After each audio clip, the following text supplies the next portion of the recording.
আসসালামু আলাইকুম রহমতুল্লাহ। প্রিয় দর্শক, নতুন করে 5টা সিটি কর্পোরেশনে নতুন যে প্রশাসক নিয়োগ দেওয়া হয়েছে এটা তীব্র নিন্দা এবং প্রতিবাদ জানাচ্ছি। কারণ আগামী দিনে যে সিটি কর্পোরেশন নির্বাচন হবে, এসব নির্বাচনে এর কিন্তু প্রভাব পড়বে।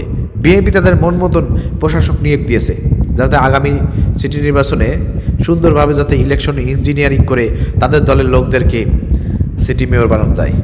তো এইগুলো কিন্তু জনগণ দেখতেছে সব কিছু। বিএনপির এই কার্যক্রম, এই দলীয়করণ সব কিছু কিন্তু দেশের জনগণ অবজার্ভ করতেছে। সময় মতন এদেশের জনগণ ফুঁসে উঠলে পারে বিএনপির এই দ্বিচারিতা এবং এই দলীয়করণ, এর বিরুদ্ধে কিন্তু সবাই জেগে উঠবে, সবাই দাঁড়িয়ে যাবে।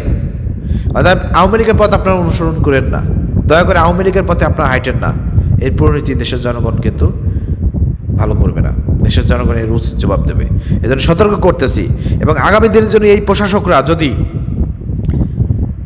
এই যে ইলেকশন ইঞ্জিনিয়ারিং করে বিএনপিকে জেতায় দেয়, তাহলে কিন্তু আপনাদেরকে বলতে চাই, বিগত দিন কিন্তু ওই বাইতুল মোকাররমের মসজিদের খতিব থেকে শুরু করে একেবারে রাষ্ট্রপ্রধান হাসিনা কিন্তু পালাতে বাধ্য হয়েছে।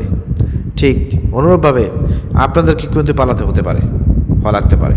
অর্থাৎ এই যে ইলেকশন ইঞ্জিনিয়ারিং, তারপরে বিভিন্ন রকম যে মেকানিজম করার জন্য আপনাদেরকে বসানো হয়েছে, আপনার বিষয়ে সজাগ রেখেন। এক ভাগে শীত চায় না, ঠিক আছে?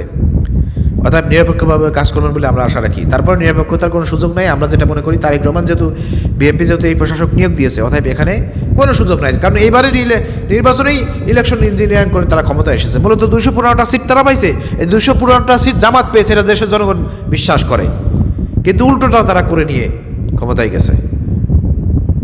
তো জনগণ সময় সুযোগ আসতে পারে, ইনশাল্লাহ এর উপযুক্ত জবাব দেবে। প্রিয় দর্শক, ভিডিও শেয়ার করে সবাইকে দেখার সুযোগ করে দেন। আসসালামু আলাইকুম রহমতুল্লাহ।